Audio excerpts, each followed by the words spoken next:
The Employment Department still has a lot of work to do to get benefits to the thousands of people who are still waiting, many of whom lost their jobs because of the coronavirus. And this is something that we continue to follow. We want to make sure that these issues get resolved. Our Lindsay Nadrick speaking with a man today who finally got some checks in the mail after waiting nearly 3 months. But now, Lindsay, he's worried. He thinks there might be a mistake here.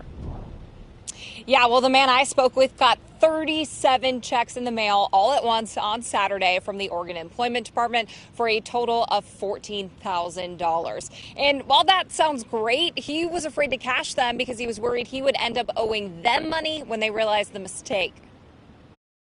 So I've waited so long for the money, and now which money is mine? How do I figure this out? After waiting 2.5 months for benefits, this is what showed up in Daniel Mark's mailbox on Saturday. 37 checks from the Oregon Employment Department. And so these are all checks, Lindsay. These are all checks. It's that thick, right? I mean, it's not thin. And so it's a little over $14,000 worth of checks. Each check has its own check number. So it's not like they're duplicates. They're all good checks. So I could put them all in the bank.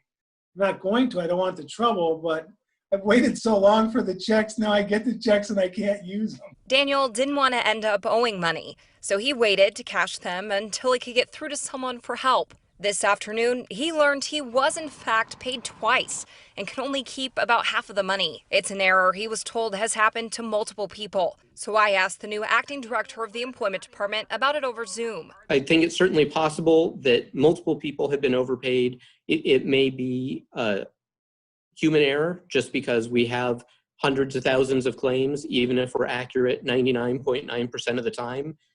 There's going to be some errors. Gerstenfeld says their system does have screening measures in place to keep people from getting duplicate payments. But if you think your payment amount was wrong, you're asked to report it either online or by calling their fraud hotline, because eventually you would have to pay back the extra money.